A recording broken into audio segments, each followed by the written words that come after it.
இந்திய சினிமாவை பொறுத்தவரையும் 1000 கோடி வசூல் அப்படிங்கிறது இதுவரையும் 10 திரைப்படங்கள் இருக்கு. பாகுபலி 2ல இருந்து இப்ப துரந்தர் 2 வரையுமே ஒவ்வொரு படங்களுமே ஒவ்வொரு விதத்துல சிறந்த திரைப்படங்கள். ஒவ்வொரு படத்துக்குமே 1000 கோடி வந்ததுக்கான காரணங்கள் பெரிய அளவுல வித்தியாசம் இருக்கு. அந்த வித்தியாசத்தை அந்த காரணங்களை இந்த வீடியோல நம்ம ரொம்ப தெளிவா பார்க்க போறோம். முக்கியமா 1000 கோடி எடுக்கிறதுக்கு காமனான சில விஷயங்களும் இருக்கு. அதுவுமே இந்த படங்களுக்கெல்லாம் ஒத்து போதாங்கிறத நம்ம பார்ப்போம். ஸோ டைம் வேஸ்ட் பண்ணாம வாங்க வீடியோக்குள்ள போலாம். 2017ஆம் ஆண்டு ரிலீஸ் ஆன பாகுபலி த கன்க்ளூஷன், அதாவது பாகுபலி 2 தான் இந்திய சினிமாவோட முதல் 1000 கோடி வசூல் திரைப்படம். இந்த படம் 1000 கோடி வசூலுக்கு முக்கியமான ஒரு காரணம் இருக்கு. அது என்ன தெரியுங்களா? ஒய் கட்டப்பா கில்டு பாகுபலி அப்படிங்கிற ஒரு கேள்வி இந்தியா முழுக்க எல்லாராலையும் கேட்கப்பட்டது. அந்த ஒரு காரணம் தாங்க மொத்தத்துக்குமே அடித்தளம். ஆமாங்க, பாகுபலி 1 ரிலீஸ் ஆகி அந்த படத்துல கிளைமேக்ஸ்ல கட்டப்பா வந்து பாகுபலியை கொல்ற மாதிரி ஒரு சீனை வச்சு ஒய் கட்டப்பா கில்டு பாகுபலி அப்படிங்கிற ஒரு கேள்விய இந்தியா முழுக்க கிட்டத்தட்ட பிரதமர் உட்பட அந்த கேள்வியை கேட்டாங்க. அதுக்கப்புறம் அந்த படத்தை தியேட்டர்ல போய் பார்த்த எல்லாருக்குமே பயங்கரமான ஒரு எக்ஸ்பீரியன்ஸை கொடுத்தது. ஆமாங்க, மேக்கிங் வைஸ் அவ்வளோ குவாலிட்டியா இருந்தது. இந்த படத்துல ஆக்ஷன் சீன்ஸா இருக்கட்டும், விஎஃப்எக்ஸா இருக்கட்டும், ஸ்கிரீன் பிளேவா இருக்கட்டும், எல்லாமே எக்ஸ்ட்ராடனரி அப்படின்னு சொல்ற அளவுக்கு தான் செம்ம தரமா இருந்தது. இந்த படத்தை குடும்பமா ரிப்பீட்டா வந்து பார்த்தாங்க. பயங்கர ரிப்பீட் வேல்யூ உள்ள மூவி அப்படின்னு இந்த படத்துல சொல்லலாம். இந்த படத்துல பாடல்களா இருக்கட்டும், விஷுவல்ஸா இருக்கட்டும், எல்லாமே இன்ன வரையுமே நம்மளை பிரமிக்க வைக்குது. இந்திய சினிமாவோட முதல் 1000 கோடி வசூல் மட்டும் இல்லைங்க, இந்த படம் தான் முதலா ஓவர்சீஸ்ல இவ்வளவு பெரிய மார்க்கெட் இருக்குன்னு ஓபன் பண்ணி விட்டது. அதுக்கப்புறம் தான் பேன் இந்தியா அப்படிங்கிற ஒரு மிகப்பெரிய கான்செப்டே இங்க உருவாச்சு. ஸோ ஒரு பெரிய வெற்றி படமா அமைஞ்சது இந்தியாவோட இண்டஸ்ட்ரி அப்படின்னு நம்ம பாகுபலி 2 சொல்லலாம். நீரின் அருகில் இருக்கும் வரைக்கும் என்னை கொல்லும் ஆண்மகன் இன்னும் பிறக்கவில்லை மாமா.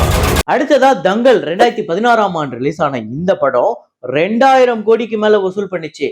இப்போ நீங்க நினைக்கிறது எனக்கு தெரியுது, என்னடா 2017ல ரிலீஸ் ஆன பாகுபலி 2வை ஃபர்ஸ்ட்னு சொல்லிட்டு தங்கலை 2வதுன்னு சொல்றியே, என்ன நீ முட்டாளான்னு கேக்குறீங்களா?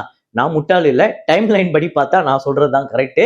ஆக்சுவலா 2016ஆம் ஆண்டு தான் தங்கல் ரிலீஸ் ஆச்சு. ஆனா 2017 தான் சைனால ரிலீஸ் ஆச்சு. அதாவது 2017 மே 5ஆம் தேதி தான் சைனால தங்கல் ரிலீஸ் ஆச்சு. சைனால 1300 கோடிக்கு மேல வசூல். அதை சேர்த்தாதான் இந்த படம் 1000 கோடியும் கிடக்குது, 2000 கோடியும் கிடக்குது. இன்ன வரையும் அந்த 2000 crore யாராலையும் முறியடிக்க முடியல. இந்த படம் வசூல் பண்ணதுக்கு என்னெல்லாம் ரீசன், என்னெல்லாம் ஃபேக்டர் இருக்கு அப்படின்னு பாத்தீங்கன்னா, முக்கியமா இது ஒரு யூனிவர்சல் கான்செப்ட். அதாவது இந்த கதையை நீங்க எந்த மொழியில எடுத்தாலும் ஓடும், எந்த நாட்டுல எடுத்தாலும் ஓடும், இந்த உலகத்துல எந்த மூலையில திரையிடப்பட்டாலும் அந்த படம் நல்லா இருக்குன்னா ஓடிடும். ஏன்னா அப்படிப்பட்ட ஒரு கான்செப்ட். அதுக்கப்புறம் 5 வருஷம் எந்த படமுமே 1000 கோடி வசூல் எடுக்கல. ஆஃப்டர் கோவிடுக்கு அப்புறம் தான், அதாவது 2022ல ராஜமௌலி அவர்களோட இயக்கத்துல வந்து RRR 1000 கோடிக்கு மேல வசூல் பண்ணிச்சு. இந்த படத்துக்கு ஒரு பயங்கர ஹைப் இருந்தது. அதுக்கு முக்கியமான காரணம் பாகுபலி 2 எடுத்த டைரக்டர் ராஜமௌலி அப்படிங்கிற ஒரு மிகப்பெரிய brand. Ram Charan plus junior NTR அப்படிங்கிற காம்போ செம்ம ஹைப்பை கொடுத்தது. அது மட்டும் இல்லாம நாட்டு சாங் வந்து ஒரு பயங்கர எதிர்பார்ப்பை கூட்டிச்சு. வேர்ல்டு வைடு வைரலுங்க அந்த பாட்டு. ஆமாங்க, உண்மையா சொல்ல போனா வேர்ல்டு வைடு வைரல் அப்படிங்கிறது தான்.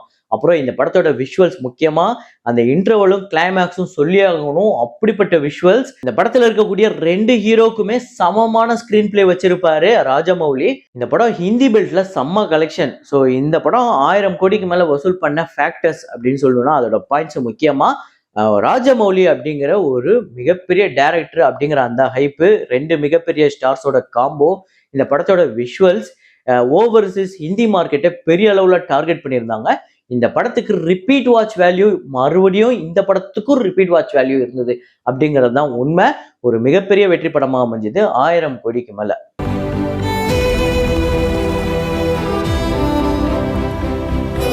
அதே 2022ல சில மாசங்கள் கழிச்சு வராரு நம்ம ராக்கி பாய். ஆமாங்க, KGF சாப்டர் 2 1600 கோடிக்கு மேல வசூல் பண்ணிச்சு. இதுதான் கன்னட இண்டஸ்ட்ரியோட முதல் 1000 கோடி வசூல், ஒரே 1000 கோடி வசூல் திரைப்படம். ஸோ யஷுக்கு ஒரு மிகப்பெரிய மார்க்கெட்டை ஓபன் பண்ணி விட்ட படம். ஃபர்ஸ்ட் பார்ட் ஒரு பெரிய வெற்றி படமா அமைஞ்சுது. அந்த படத்துல இருந்து செம்ம ஹைப். எப்படி அந்த பாகுபலி 2க்கு ஒரு ஹைப் இருந்ததோ அந்த மாதிரி ஒரு பயங்கர ஹைப் இருந்தது KGF 2க்கு. இந்த படத்துலயுமே அந்த கேஜிஎஃப் 1ல எதெல்லாம் நம்ம ரசிச்சோமோ அதே மாஸ் எலவேஷன், ஹீரோ எந்த அளவுக்கு பில்டப் கொடுக்குறாங்க, அதே பில்டப்புக்கு ஏற்ற சீன்ஸ் இருந்ததா, அதே அளவுல விஷுவல்ஸ் இருந்ததான்னு கேட்டீங்கன்னா எல்லாமே தரமா இருந்தது. பிஜிஎம்லாம் இன்னைக்கு வரைக்குமே அப்படியே ஒரு மாதிரி கூஸ் பம்ப்ஸை கொடுக்குங்க. ஆமாங்க, இந்த படம் ஃபர்ஸ்ட் பார்ட்டை வச்சு செகண்ட் பார்ட்டுக்கு ஒரு பயங்கர ஹைப்பு. அந்த செகண்ட் பார்ட்ல எங்கேயுமே டிசப்பாயிண்ட் பண்ணாம ஒரு ஸ்கிரீன் பிளே, அந்த ஹீரோக்கு மாஸ் எலிவேஷன் அப்படின்னு எல்லாத்தையும் கொடுத்து ஒரு பக்கா மாஸ் ஆக்ஷன் என்டர்டெய்னரை கொடுத்திருந்தாங்க. ஒரு பயங்கரமான பிளாக் பஸ்டர் படமா அமைஞ்சுது.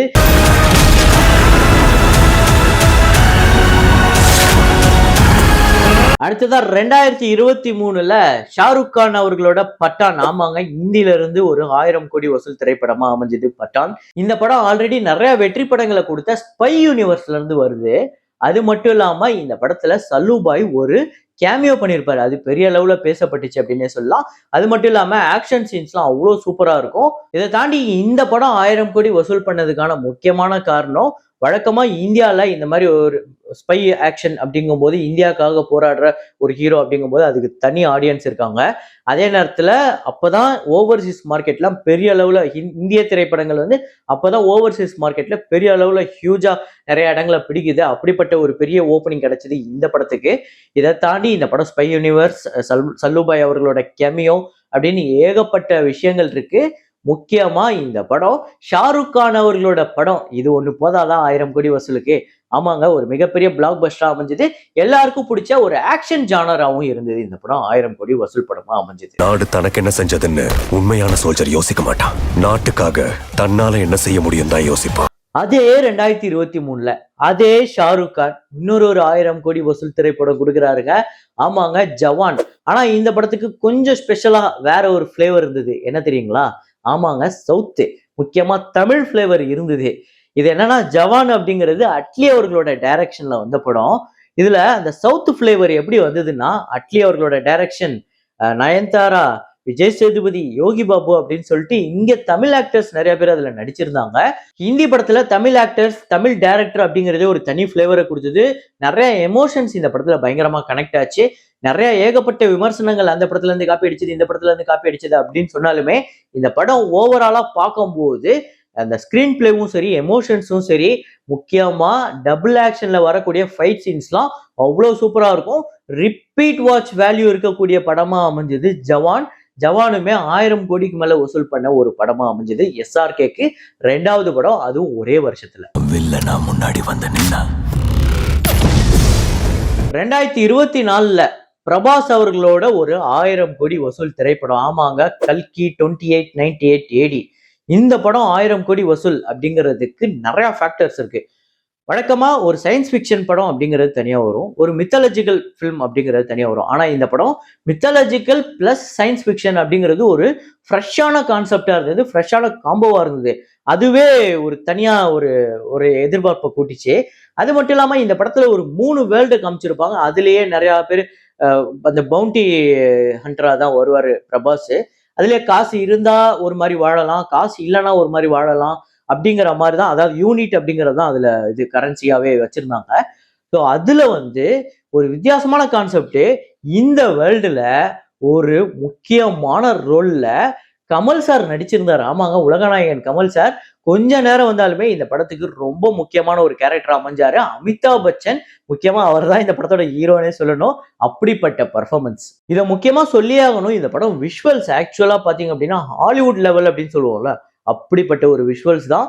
அந்த டோன்ல இருந்து, அந்த விஷுவல்ஸ்ல இருந்து எல்லாமே ஒரு மாதிரி பயங்கர டிஃப்ரெண்டா இருந்தது. அதுவும் பிரபாஸ் மாதிரி ஒரு மிகப்பெரிய ஹீரோ, அதுல அமிதாப் பச்சன் அப்படிங்கிற மாதிரி ஒரு மிகப்பெரிய லெஜெண்ட், கமல் அப்படிங்கிற ஒரு மிகப்பெரிய லெஜெண்ட், தீபிகா படுகோனே அப்படின்னு சொல்லிட்டு இந்த படத்துல ஏகப்பட்ட பெரிய நட்சத்திரங்கள், ஏகப்பட்ட நட்சத்திரங்கள் இல்ல, ஏகப்பட்ட பெரிய நட்சத்திரங்கள். அதுவே இந்த படத்துக்கு பெரிய எதிர்பார்ப்பை கூட்டிச்சு, அதுவே பெரிய அளவுல கலெக்ஷனை கொடுத்தது. இது எல்லாத்தையும் தாண்டி இந்த படம் ஓவர்சீஸ்ல பெரிய அளவுல வசூலை வாரி குவிச்சது. முக்கியமா சவுத் இந்தியா, ஹிந்தி பெல்ட்னு எல்லா இடத்துலயுமே தாறுமாறு. ஸோ 1000 கோடிக்கு மேல வசூல் பண்ண திரைப்படத்துல கல்கியும் இருக்கு. இதுலயும் தோக்க மாட்டேன். அதே 2024ல தெலுங்கு இண்டஸ்ட்ரியில இருந்து இன்னொரு 1000 கோடி வசூல் திரைப்படம். ஆமாங்க, புஷ்பா 2 த ரூல்.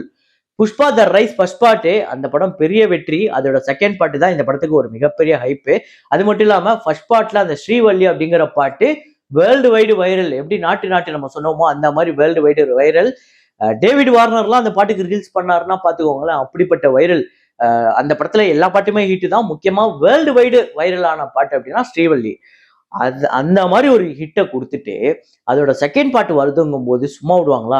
ஆமாங்க, இந்தியாவோட இன்னைக்கு வரையுமே ஹையஸ்ட் ஓப்பனிங் டே கலெக்ஷன் இந்த படம் தான். புஷ்பா 2 த ரூல் அப்படிங்கிற இந்த படம் தான். இந்த படத்துக்கு செகண்ட் பார்ட் அப்படிங்கிறது, அதாவது ஃபர்ஸ்ட் பார்ட்டோட அந்த ஹைப் ஒரு மெயின் ரீசன். புஷ்பா அப்படிங்கிற கேரக்டரே யாருக்கும் அடிப்பணியாதது தான். அதுதான் இந்த படத்தோட ஒரு மிகப்பெரிய பிளஸ்ஸாவே அமைஞ்சுது. ஆமாங்க, சாதாரண கூலி வேலையில இருக்கும் போது அவர் அப்படிதான் இருந்தாரு. பெரிய டான் ஆனதுக்கு அப்புறம் யாரோ ஒரு அரசியல்வாதிக்கோ, யாரோ ஒரு சீஃப் மினிஸ்டருக்கோ, பிரைம் மினிஸ்டருக்கோ போயிட்டு நான் தலை வணங்க மாட்டேன், அப்பயும் நான் இப்படிதான் இருப்பேன்னு சொல்லிட்டு அங்கேயுமே போய் ஒரு பெரிய சம்பவம் பண்ணுவாரு. அதுதான் இந்த ஹீரோவோட ஒரு மிகப்பெரிய எலிவேஷனா இருந்தது. அதுதான் மக்கள் பெருசா ரசிச்சாங்க. அவர் தப்பு பண்றாரா, அவரு ரொம்ப தப்பான வேலை பாக்குறாராங்கிறதெல்லாம் தாண்டி ஒரு சாதாரண ஒரு ஆள் இவ்வளவு பெரிய ஆளா வர முடியுமா, அப்பயும் அவன் அவ்வளவு தௌலத்தா அவ்வளவு திமிரா இருக்க முடியுமாங்கிறத இந்த படத்துல அல்லு அர்ஜுன் அவ்வளவு சூப்பரா நடிச்சிருப்பாரு. இந்த படம் 1800 கோடி கிட்ட வசூல் பண்ணிச்சு. ஆனா இந்த படம் ஹிந்தி பில்ட்ல ஒரு பெரிய கலெக்ஷன் எடுத்தது. அதுக்கு முன்னாடி எந்த சவுத் இந்தியன் பிலிம்ஸும் அவ்வளவு கலெக்ட் பண்ணது இல்ல. அதே மாதிரி ஓவர்சீஸ்ல பெரிய கலெக்ஷன், தமிழ்நாட்டுல பெரிய கலெக்ஷன், கர்நாடகா, ஆந்திரா, தெலுங்கானா, கேரளான்னு எல்லா இடத்துலயுமே பெரிய சம்பவத்தை பண்ணி விட்டுச்சு. ஸோ அந்த அளவுக்கு ஒரு பெரிய இண்டஸ்ட்ரி ஹிட் படமா அமைஞ்சது இந்த புஷ்பா 2. பேர் இல்ல, புஷ்பானா பிராண்ட். அடுத்ததா 2025ல துரந்தர். இந்த படம் ரிலீஸ் ஆகி ஒரு பெரிய ஓப்பனிங்லாம் சொல்ல முடியாது. அதாவது இதுக்கு முன்னாடி நம்ம சொன்ன மாதிரி 200 கோடி 300 கோடி அப்படி ஓப்பனிங்லாம் கிடையாது. ஒரு நார்மலான ஒரு ஆக்ஷன் படத்துக்கு என்ன ஓப்பனிங் இருக்குமோ, ஒரு பெரிய ஸ்டார் நடிக்கிற படத்துக்கு என்ன ஓப்பனிங் இருக்குமோ அப்படிதான் இருந்தது. ஆனா இந்த படம் வேர்ட் ஆஃப் மவுத்ல பிக்கப் ஆச்சு. அப்படிதான் இந்த படம் பெரிய அளவுல வெற்றி படமாச்சு. முக்கியமா இந்த படத்துல சொல்லணும் அப்படின்னா கேஸ்டிங். முக்கியமா ரன்வீர் சிங் அவரோட கேரக்டர் செம்ம நடிப்பு, செம்மையா நடிச்சிருப்பாரு. மாதவன் அப்படியே உண்மையிலே அந்த ரியல் கேரக்டர் காட்டுறாங்களா ஒவ்வொரு மாதிரியே இருக்காரு. அப்புறம் அஸ்லாம் கேரக்டரா வரக்கூடிய சஞ்சய் தத், முக்கியமா ரஹ்மான் பலுச்சா வரக்கூடிய அக்ஷய் கண்ணா அந்த கேரக்டரை அப்படி எலிவேட் பண்ணாங்க. ஒரு வில்லனை இந்த அளவுக்கு மக்கள் ரசிக்கிறாங்களா அப்படின்னு அந்த அளவுக்கு சூப்பரா பெர்ஃபார்ம் பண்ணியிருந்தாரு. இன்ன வரையுமே அந்த இதை வச்சுதான் நிறைய பொலிட்டிக்கல் மீம் கூட போட்டுக்கிட்டு இருக்காங்க. ஸோ இந்த படம் அது மட்டும் கிடையாது. வழக்கமா நான் முன்னாடியே சொன்ன மாதிரி இந்த மாதிரி ஸ்பை ஆக்ஷன் த்ரில்லர் அப்படிங்கிறது இந்தியாவில் பெரிய அளவில் ஒர்க் அவுட் ஆகும். படம் நல்லா இருந்ததுன்னா வேற லெவலில் பிச்சுக்கும். ஸோ அப்படி இந்த படம் பயங்கரமா இருந்தது. ஒவ்வொரு கேரக்டருமே மனசுல நின்னுது. சின்ன சின்ன கேரக்டர் கூட மனசுல நின்னுது. ஒவ்வொரு சீனுமே அப்படியே செதுக்கி இருப்பாங்க.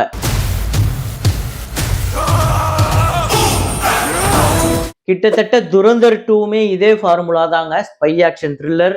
ஃபர்ஸ்ட் பார்ட்டோட அதே ஹைப் வந்து செகண்ட் பார்ட்டுக்கு இருந்தது. பெரிய ஓப்பனிங் வந்தது.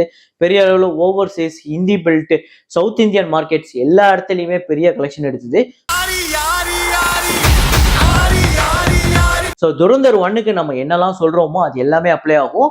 அந்த ரஹ்மான் பலுச் அப்படிங்கிற கேரக்டர் தவிர மீதி. ஆனா இதுல ரன்வீர் சிங் கொஞ்சம் எக்ஸ்ட்ரா கூடுதலாவே அவருக்கு ஒரு இதை கொடுத்துடலாம். நம்ம அந்த அளவுக்கு பெர்ஃபார்ம் பண்ணியிருப்பாரு. ஸோ சம்பவம் அப்படின்னா சம்பவம் தான் இந்த 2 படங்களுமே. அதாவது துரந்தர் 1, துரந்தர் 2 ரெண்டுமே. பாகிஸ்தானோட தலையெழுத்த இந்தியா தான் முடிவு பண்ணும்.